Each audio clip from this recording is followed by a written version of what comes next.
नमस्कार. युधिष्ठिराचा खेळ आयुष्याचाच खेळ करून गेलाय.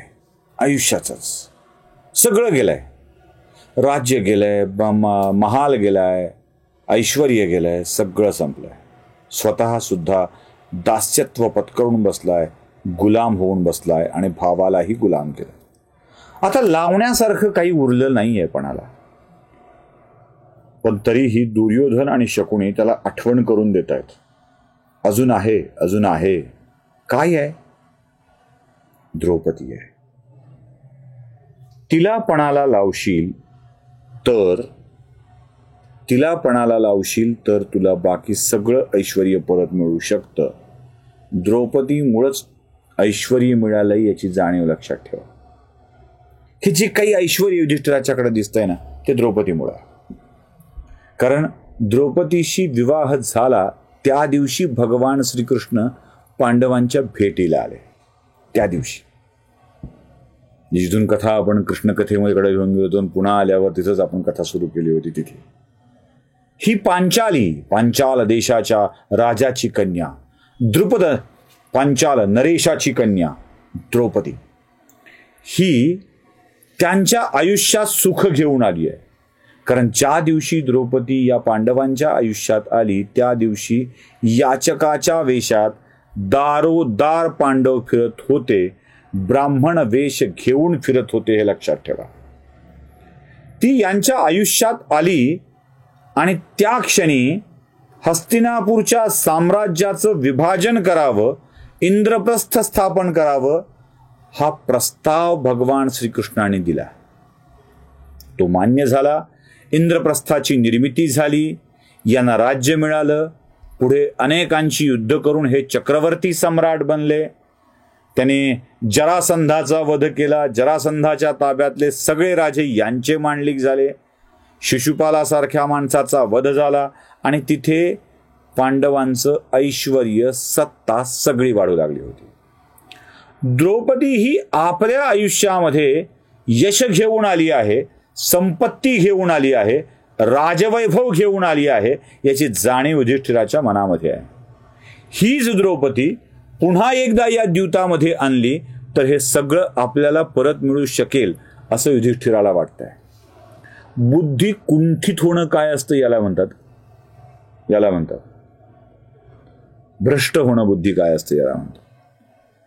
अवमानित पामराला जगण्याचा आणि मरण्याचा अधिकार नसतोच मुळी, ते इथं कळतं. म्हणजे युधिष्ठिराला आता आपण काय करतोय याचं भानच नाहीये.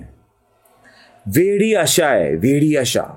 होईल, आपल्या मनासारखं होईल, ठीक होईल सगळं, हेच वाटत राहत आहे. आणि त्यात दुर्योधन सारखा उचकावतोय. बघ, विचार कर. द्रौपदी पणाला लावशील तर राज्य परत मिळू शकतं. ती सर्वस्व लाव, तुझं पणाला लाव, आहे शिल्लक तुझ्याकडं. आणि युधिष्ठिर त्या क्षणी द्रौपदीला पणाला लावण्याचा निर्णय घेतोय. म्हणतो, ही घ्या द्रौपदी, खेळा. डाव खेळून होतो, दान पडतं. आणि शकुनीच्या कुटील कारस्थानामध्ये शकुनी म्हणजे दुर्योधनच जिंकतो. आणि आता द्रौपदी देखील हरलेली असते. विकट हास्य करतोय दुर्योधन, विकट हास्य. आणि तात्काळ दुःशासनाला आदेश देतोय, द्रौपदीच्या अंतःपुरातून तिला फरफटत घेऊन या, आण तिला माझ्या दासीला माझ्या समोर. बघा, द्यूतामध्ये हरलेले 5 पांडव कौरवांचं दास्यत्व पत्करून मान खाली घालून बसलेत. एवढा शक्तिशाली भीम, एवढा श्रेष्ठ धनुर्धर अर्जुन बायकोला फरफटत आण म्हटल्यावर सुद्धा गप्प आहे, शांत आहे, लज्जेनं मान खाली घालून बसलाय. मला इथेच ही कथा प्रक्षिप्त वाटते, घुसळलेली वाटते. भीमासारखा अडदांड अडमाप माणूस आपल्या बायकोला घेऊन ये म्हणल्यावर सुद्धा गप्प बसला असेल, पटत नाही मनाला. आणि जर भीम गप्प बसला असेल तर हा प्रसंग घडलाय की नाही हा प्रश्न मनामध्ये निर्माण होतो. पण बऱ्याच वेळेला काही शंका उपस्थित करायच्या नसतात. त्या शंका वरदानंद भारतींनी उपस्थित केलेल्या आहेत आणि हे प्रक्षिप्त असल्याचं म्हटलेलं आहे. त्यामुळं ती एक संधी माझ्यासाठी उपलब्ध आहे, एक संधी आहे. पटत नाही ते पटत नाही म्हणून सांगतो हा. म्हणजे बाकी आपण पुढे जाऊया. म्हणजे मला इथे हे घडलंच नाही, असंच घडलं होतं असले कोणतेही दावे करायचे नाही आहेत. त्या कथेतला रंग मला हरवायचा नाही आहे म्हणून मी कथा पुढे घेऊन जातोय.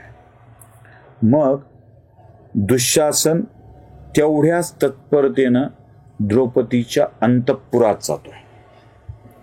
ती एक वस्त्रामध्ये आहे, रजस्वला आहे, एक वस्त्रात आहे, भिन्न भिन्न वस्त्र नाही, एक वस्त्र आहे, रजस्वला आहे. आणि ती आपल्या कुंतलांना केसांना मोकळं सोडून बसली आहे. तिकडे काय होतं याची कल्पना नाही आहे, पण अत्यंत निर्दयीपणे निर्लज्जपणे हसत हसत येणारा दुःशासन बघितल्यावर तिच्या काळजाचा थरकाप उडालाय. काहीतरी अघटित घडलंय याची जाणीव तिला झाली आहे. आणि दुःशासन द्रौपदीच्या पुढ्यात येऊन म्हणतोय, चल तुला घेऊन जायला आलोय. ती म्हणते, अरे तुझ्या मोठ्या भावाची बायको. कसला मोठा भाऊन कसली बायको? तुझ्या नवऱ्याने तुला द्यूतामध्ये हरलंय, पणाला लावलं होतं, आता तू माझ्या भावाची दासी झाली आहेस. तिच्या मोकळ्या सोडलेल्या केसांना दुःशासन पकडतो. कैफ कसा असतो बघा. इथे यशाचा कैफ आहे, इथे यशाची नशा आहे. ही नशा सारासार विवेक घालवून बसते. आपल्या भावाची पत्नी आहे याचा विचार सुद्धा येऊ देत नाही. आपण जिंकलो आहोत, आता हिचे आपण स्वामी आहोत आणि वाटेल ते करू शकतो हा भाव दुःशासनाच्या मनामध्ये आहे. तू दासी आहेस आणि दासी सोबत मी असाच व्यवहार करतो असं दुःशासन म्हणतोय.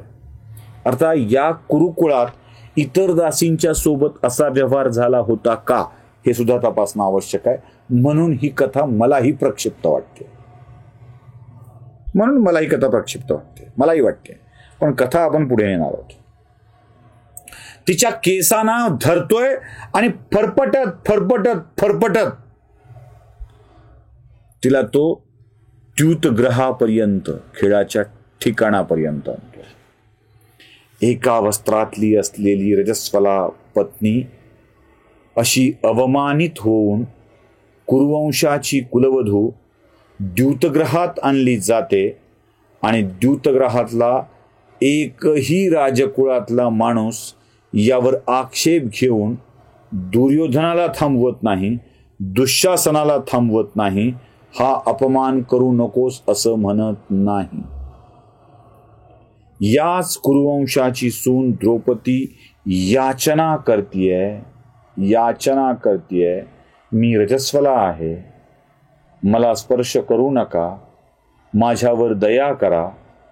ही ती सगळ्याच कुरुवंशातल्या श्रेष्ठांच्या समोर जाऊन विनंती करतीये की तुमच्या कुलवधू सोबत काय घडतंय ते बघा, यांना थांबवा, हा अपमान होऊ नये एवढीच माझी अपेक्षा आहे. आणि सगळे शांत आहेत.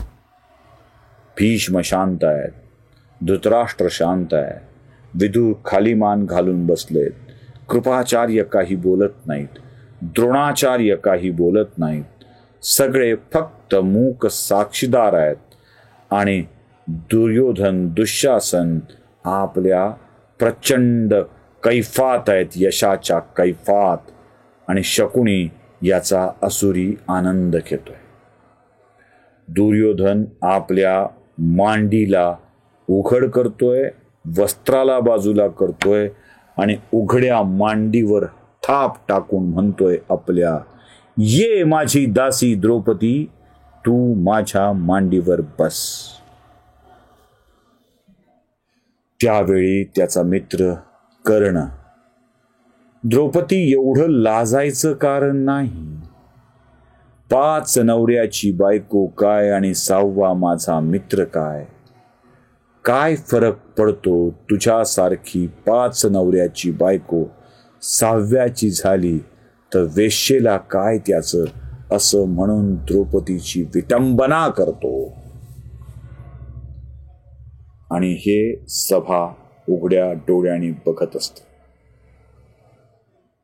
पांडवांच्या मुठी आवळलेल्या असतात, पण कैफात धुंदीत हरवल्यावर बाकी काहीच करता येत नसतं.